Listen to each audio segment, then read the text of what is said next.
구약의 말씀은 느헤미야 8장 1절에서 3절, 5절에서 6절, 8절에서 10절 말씀입니다. 이스라엘 자손이 자기들의 성읍에 거주하였더니 일곱째 달에 이르러 모든 백성이 일제히 수문 앞 광장에 모여 학사 에스라에게 여호와께서 이스라엘에게 명령하신 모세의 율법책을 가져오기를 청하매 일곱째 달 초하루에 제사장 에스라가 율법책을 가지고 회중 앞 곧 남자나 여자나 알아들을 만한 모든 사람 앞에 이르러 수문 앞 광장에서 새벽부터 정오까지 남자나 여자나 알아들을 만한 모든 사람 앞에서 읽음에 뭇 백성이 그 율법책에 귀를 기울였는데 에스라가 모든 백성 위에 서서 그들 목전에 책을 펴니 책을 펼 때에 모든 백성이 일어서니라. 에스라가 위대하신 하나님 여호와를 송축하매 모든 백성이 손을 들고 아멘 아멘 하고 응답하고 몸을 굽혀 얼굴을 땅에 대고 여호와께 경배하니라. 하나님의 율법책을 낭독하고 그 뜻을 해석하여 백성에게 그 낭독하는 것을 다 깨닫게 하니 백성이 율법의 말씀을 듣고 다 우는지라.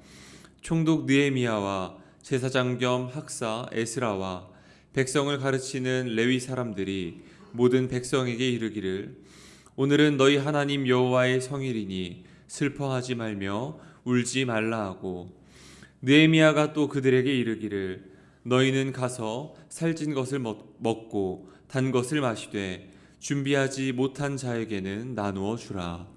이날은 우리 주의 성일이니 근심하지 말라.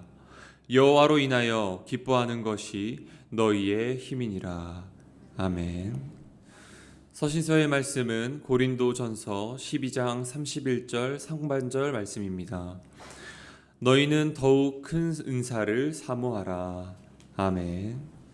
복음서의 말씀은 누가복음 4장 16절에서 21절 말씀입니다. 예수께서 그 자라나신 곳 나사렛에 이르사 안식일에 늘 하시던 대로 회당에 들어가사 성경을 읽으려고 서심해 선지자 이사야의 글을 들이거늘 책을 펴서 이렇게 기록된 데를 찾으시니 곧 주의 성령이 내게 임하셨으니 이는 가난한 자에게 복음을 전하게 하시려고 내게 기름을 부으시고 나를 보내사 포로된 자에게 자유를 눈먼 자에게 다시 보게 함을 전파하며 눌린 자를 자유롭게 하고 주의 은혜의 해를 전파하게 하려 하심이라 하였더라. 책을 덮어 그 맡은 자에게 주시고 앉으시니 회당에 있는 자들이 다 주목하여 보더라. 이에 예수께서 그들에게 말씀하시되 이 글이 오늘 너희 귀에 응하였느니라. 아멘. 이것은 주님의 말씀입니다. 그 사람마다 관점이라는 걸 다 가지고 있습니다.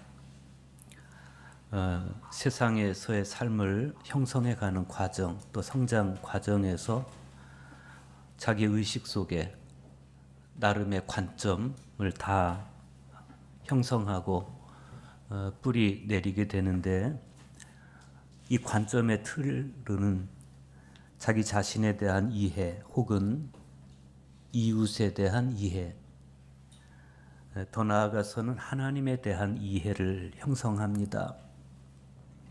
대개 사람들은 이 이해를 따라서 자신 또 이웃 그리고 하나님을 대하는 습관이나 태도 또 대인관계 방식 등등을 형성시켜 갑니다.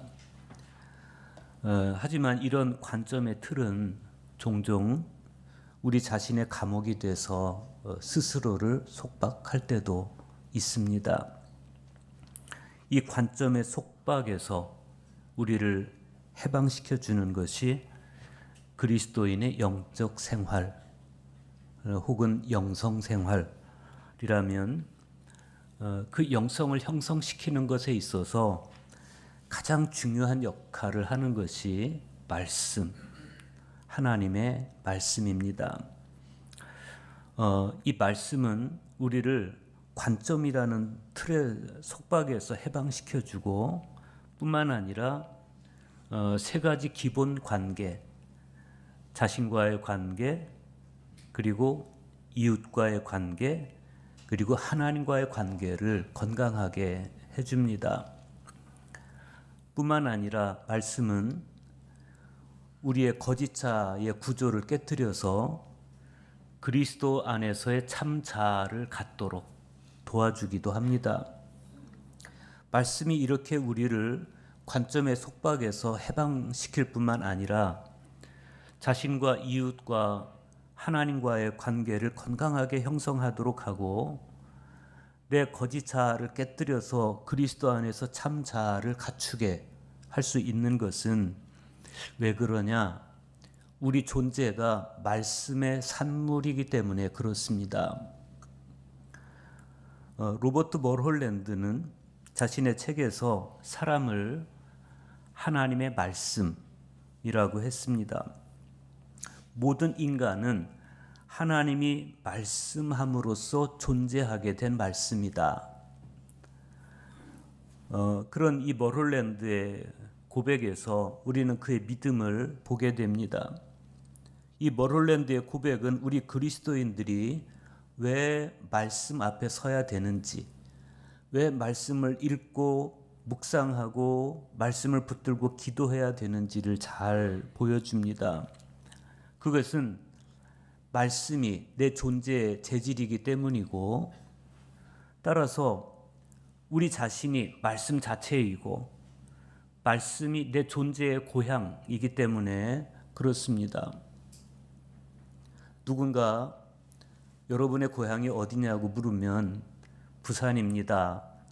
또 강원도입니다. 서울입니다. 이렇게 말할 수도 있겠지만 나의 영적 고향은 말씀입니다. 그분이 말씀하셔서 내가 존재합니다. 이렇게 고백할 수도 있어야 되겠습니다. 사도 바울이 에베소 교회에 보내는 편지에서 하나님께서 창세 전에 우리를 택하신 이유를 말하는데, 우리로 사랑 안에서 그 앞에 거룩하고 흠이 없게 하시려고 라고 했어요. 여기서 사도 바울이 말씀하는 테카사라는 헬라어가 에클레고입니다. 에클레고. 여기서 레고는 말하다라는 의미예요. 이 사실은 의미심장합니다. 사도 바울의 말씀을 원문에 맞춰서 재구성하면 하나님께서 창세 전에 그리스도 안에서 우리에게 말씀하심으로써 우리로 하여금 당신의 사랑 안에서 거룩하고 흠이 없게 하셨다. 이런 의미예요. 그러고 보면 창세기 1장의 현장은 말씀으로 인해서 거룩하고 흠이 없는 창조의 현장이었습니다. 하나님께서 말씀으로 사람을 창조하시니 사람은 애초에 거룩하고 흠 없는 존재였습니다. 그랬기 때문에 하나님 보시기에 좋았던 거예요.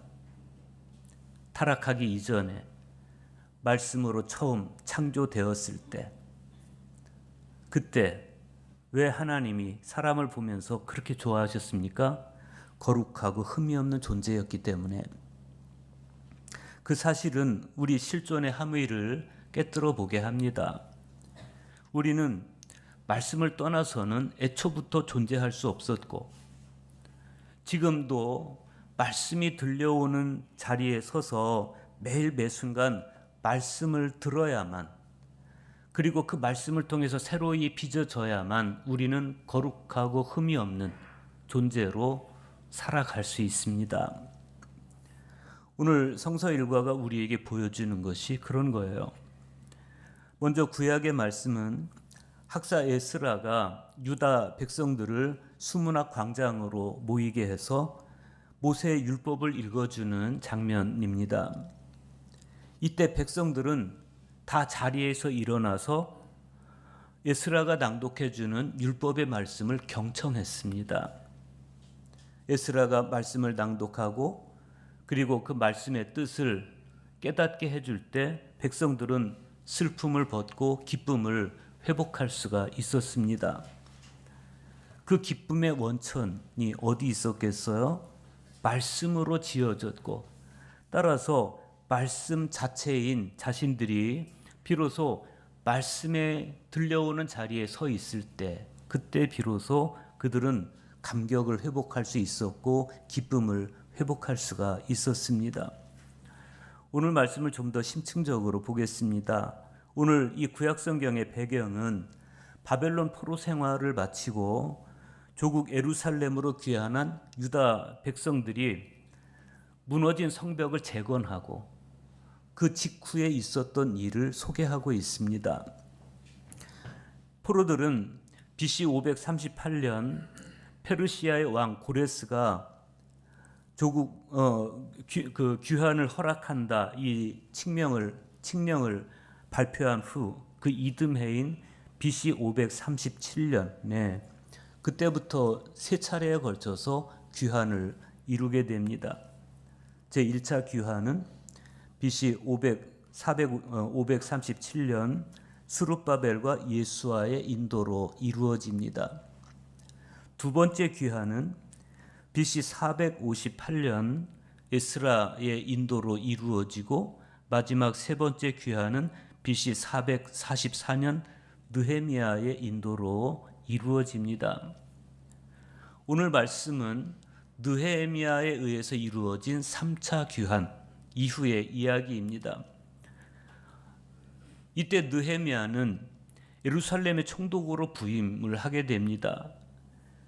이때 느헤미야가 바벨론 포로 귀환 공동체와 함께 예루살렘 성벽 재건을 하는 일에 힘을 기울이게 됩니다. 그런데 그 작업이 녹록치가 않았어요. 여러 가지 형태로 어려움이 임했습니다. 첫째로 포로로 끌려가지 않고 예루살렘에 남아있던 사람들은 자신들의 이해관계에 따라서 성곽을 재건하는 것을 반대했습니다. 두 번째는 페르시아의 왕들이 이 유다 지역의 충성에 대해서 끊임없이 의심을 하고 있었습니다. 포로 귀환을 허락하기는 했지만 아직도 자기들의 속국이라고 생각하고 있는 겁니다. 세 번째는 서로 다른 계층과 계층 사이에 끊임없는 알력과 갈등 그리고 분열이었습니다. 그리고 생계를 유지하기 위해서 성벽 재건하는 일에 전력을 다할 수 없었던 것, 그것도 어려움 중에 하나였습니다. 그런데 가장 어려운 것, 무엇보다도 가장 어려웠던 것은 느헤미야의 적대자들의 방해, 그리고 유다 사람들의 불평이었습니다. 호론 사람 산발랏과 암몬 사람 도비야 일당은 집요하게 느헤미야를 조롱하고 유다 백성들을 조롱하고 유다 백성들 사이에 계속해서 이간질을 하고 회방을 했습니다. 유다 사람들은 흙무더기가 아직도 이렇게 많은데 짐을 나르는 사람들의 힘은 다 빠졌으니 우리가 어떻게 이 성을 건축하겠냐고 하면서 불평을 늘어놓기도 했습니다. 그러나 느헤미야는 하나님께 계속 기도했습니다. 한 손으로는 일을 하고 한 손으로는 병기를 잡게 하는 이성적 냉철함도 균형 있게 유지했습니다. 그리고 하나님이 우리를 위해서 싸우시리라 그러면서 낭망해하는 동족들을 격려하는 것도 게을리하지 않았습니다. 그런 가운데 오늘 말씀이 이어지는데 오늘 말씀은 굉장히 감격적인 장면입니다. 무너진 성벽을 다 재건하고 나서 이제 느헤미야에게 새로운 과제가 주어졌어요. 그것은 동족들의 침체된 영적 정체성을 다시 회복시켜주는 일이었습니다. 어쩌면 영적으로 다시 세워주는 것, 침체된 영성을 회복시켜주는 것, 이것은 성벽 재건 작업을 하는 일보다 훨씬 더 어려운 일일 수도 있었습니다. 그런데 오늘 말씀을 보면 백성들이 먼저 말씀에 갈급해하는 그런 모습을 보여줍니다. 느헤미야 8장 1절 보십시오. 이스라엘 자손이 자신들의 성읍에 거주하였더니 일곱째 달에 이르러 모든 백성이 일제히 수문 앞 광장에 모여 학사 에스라에게 여호와께서 이스라엘에게 명령하신 모세의 율법책을 가져오기를 청하매 그랬어요. 이 말씀을 보면 사람 안에 있는 본능이라는 것이 반드시 죄악된 것은 아니다. 그걸 알 수 있어요. 창세기 2장에 보면 하나님께서 사람의 코에 당신의 숨결을 불어넣어 주시는 장면이 나옵니다. 그러니까 하나님은 우리를 당신 사랑 안에서 거룩하고 흠이 없는 존재가 되게 하기 위해서 말씀으로 우리를 창조하셨을 뿐만 아니라 당신의 숨결을 우리 안에 불어넣으심으로써 우리가 영적 존재가 되게 하신 거예요. 사람은 말씀에 의해서도 지어졌지만 하나님의 숨결로 지어졌습니다. 그래서 시에나의 카테리나 같은 성인은 나는 하나님의 호흡입니다. 하나님은 지금 나를 호흡하고 계십니다. 라고 말하기도 했습니다. 그래서 히브리 전통에서는 호흡에 기도를 담아서 들숨과 날숨 속에서 하나님을 향한 기도를 하기도 했어요. 그건 뭐냐면 하나님의 호흡과 나의 호흡이 맞닿아 있다는 겁니다. 그런데 우리 존재가 그렇게 말씀의 산물이고 또 하나님의 숨결이 나를 관통하고 있는 까닭에 우리 본성 안에는 말씀에 대한 갈급함이 있는 거예요. 너무 당연한 겁니다. 그래서 누가 먼저랄 것도 없이 남자와 여자 또 말귀를 알아들을 수 있는 사람들은 수문 앞 광장에 다 모여와서 학사 에스라에게 율법책을 가지고 와서 읽어달라고 부탁을 하고 그리고 말씀을 경청하는 거예요. 그들은 에스라가 두루마기 성경을 펼치면 다 자리에서 일어났습니다. 경청하려는 자세를 갖추는 겁니다. 그리고 에스라가 낭독해주는 율법의 말씀을 경청했습니다. 에스라가 위대하신 여호와 하나님을 송축하면 백성들은 두 손을 들고 아멘 아멘 하고 몸을 굽혀서 얼굴을 땅에 대고 여호와께 경배해요. 말씀에 대한 존중입니다. 레위 지파 사람들은 히브리어를 모르는 그냥 아람어밖에 모르는 사람들을 위해서 에스라가 히브리어로 낭독해주면 아람어로 번역해주기도 했습니다. 그래서 백성들은 다 하나님 말씀을 알아들을 수 있었고 말씀을 알아들은 사람들은 울었습니다. 그 눈물은 하나님의 백성임을 망각하고 지금까지 욕심에 이끌려 살아온 지난날의 과오에 대한 회한과 후회의 눈물이었습니다. 그렇게 열정적으로 모여서 말씀을 경청하고 진정으로 자기들의 죄를 뉘우치는 동안에 무너졌던 그들의 내면이 다시 고추 세워지기 시작했습니다.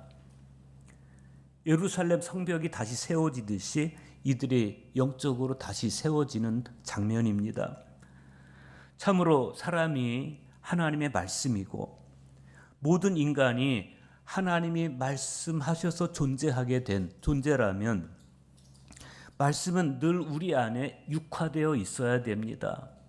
말씀이 육신이 되어 우리 안에 오신 예수님, 그 주님이 늘 우리 안에 말씀과 더불어 같이 있어야 된다는 거예요. 그래야만 우리의 육체적인 삶뿐만 아니라 정신적, 심리적, 정서적인 모든 영역이 다 안정될 수가 있는 겁니다. 때때로 하나님의 말씀이 불편할 때가 있습니다.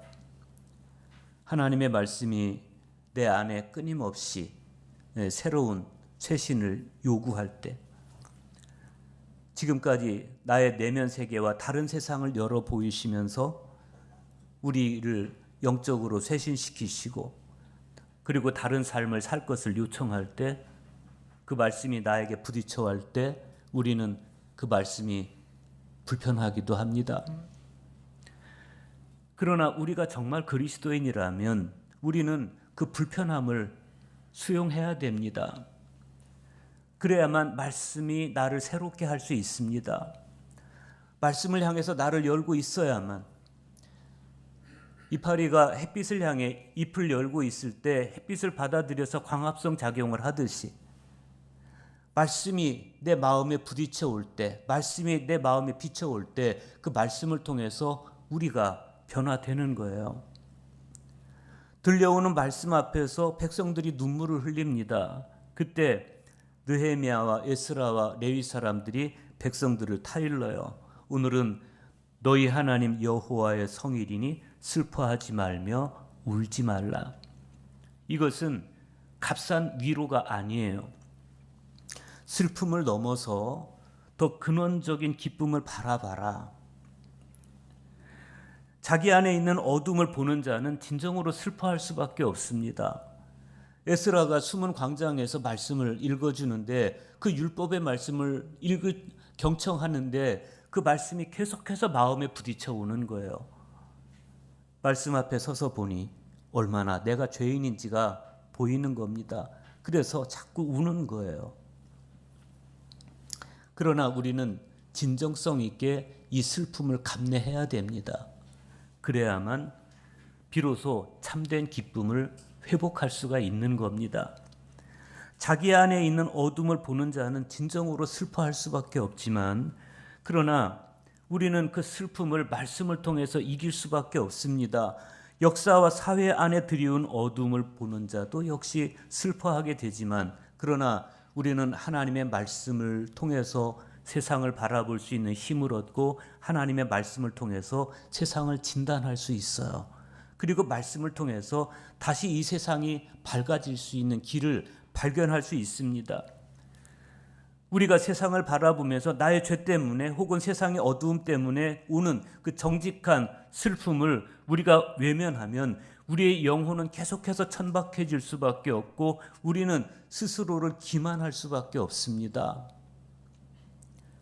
우리는 기억해야 됩니다. 신앙인의 기쁨은 슬픔을 피해서 얻는, 모순을 피해서 얻는 기쁨이 아니라 슬픔을 통과하면서, 내 안의 모순을 통과하면서 얻는 기쁨이에요.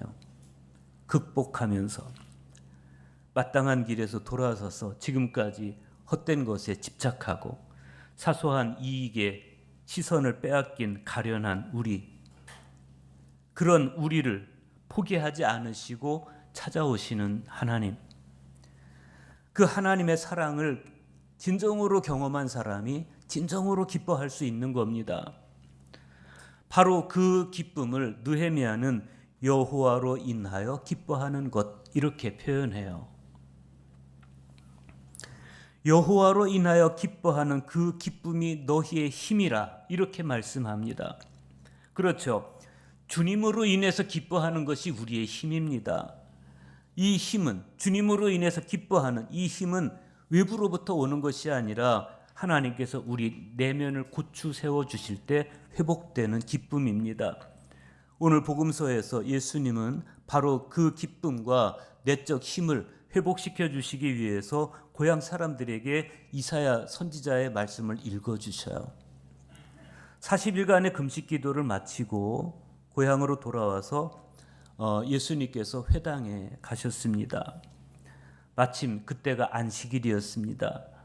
회당에 들어가신 예수님은 당시 회당의 전통대로, 회당 예배의 전통대로 성경 말씀을 읽기 위해서 일어났습니다. 이때 회당 책임자가 이사야 선지자의 글이 기록되어 있는 양피지를 예수님께 갖다 드려요. 그러자 예수님이 그 책을 펼쳐서 이사야 61장 1절 이하의 말씀을 읽어 내려가십니다. 주의 성령이 내게 임하셨으니 이는 가난한 자에게 복음을 전하게 하시려고 내게 기름을 부으시고 나를 보내사 포로된 자에게 자유를, 눈먼 자에게 다시 보게 함을 전파하며 눌린 자를 자유롭게 하고 주의 은혜의 해를 전파하게 하려 하심이라. 그리고 이어지는 말씀을 보면 예수님께서 이사야의 글을 다 읽으신 후에 책을 덮어서 그 맡은 자에게 다시 돌려주시고 자리에 앉으세요. 누가는 이때 이 순간에 회당에 있는 자들이 다 주목하여 보더라 그랬어요. 에스라 선지자가 말씀을 읽어줄 때 그들이 다 자리에서 일어나서 경청했듯이 예수님께서 이사야의 말씀을 읽어주셨을 때 사람들이 예수님을 향해서 경청하는 거예요. 그런데 이때 예수님께서 그들에게 아주 중요한 말씀을 하세요. 그 말씀이 이거예요. 이 글이 오늘 너희 귀에 응하였느니라. 공동번역 성경에는 이렇게 되어 있습니다. 이 성서의 말씀이 오늘 너희가 들은 이 자리에서 이루어졌다.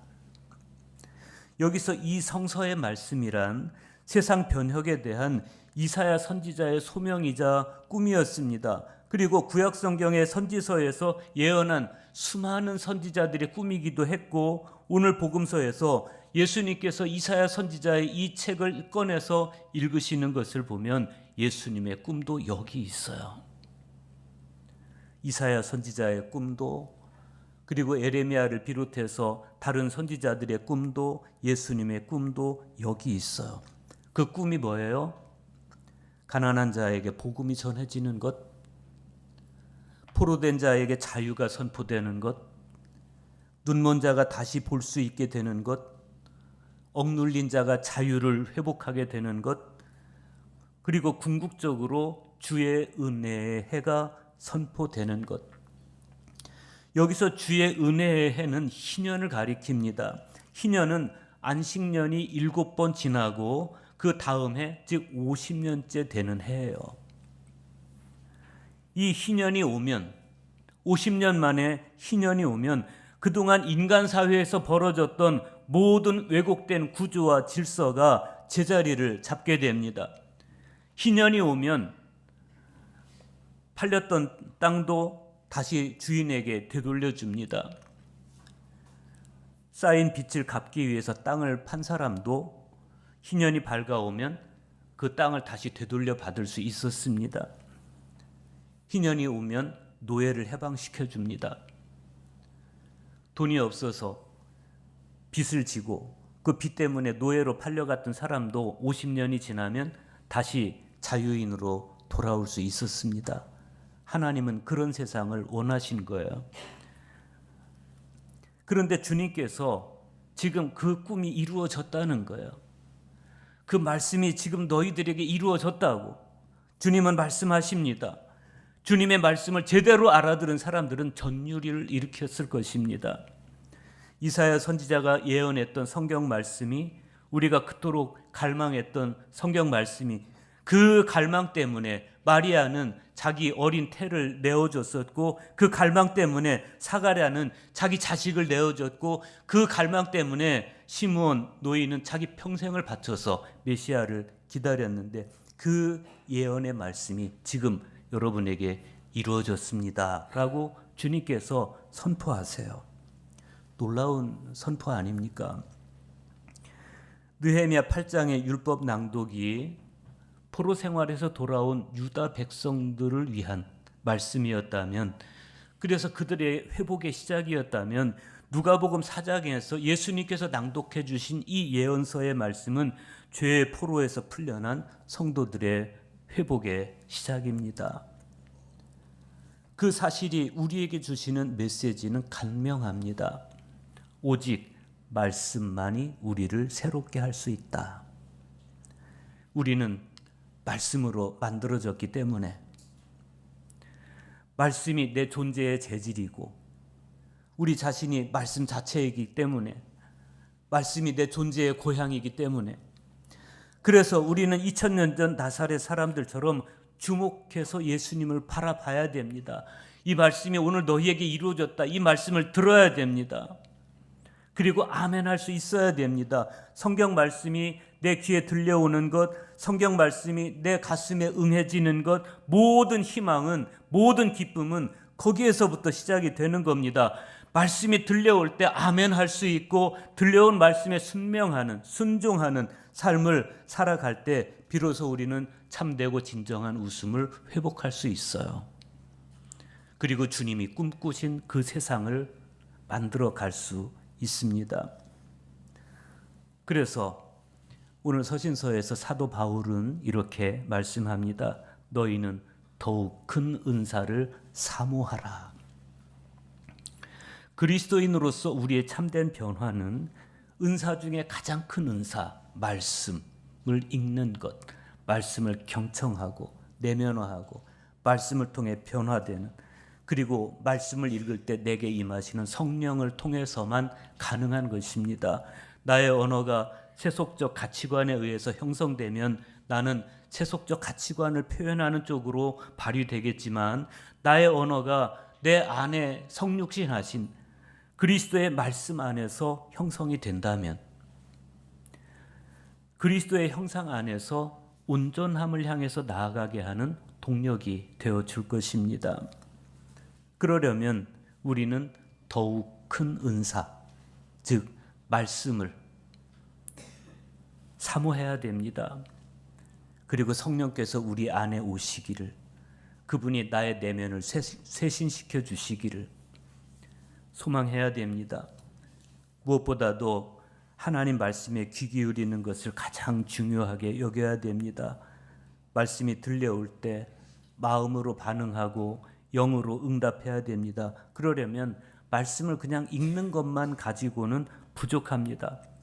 말씀을 깊이 내면화하는 과정이 필요합니다.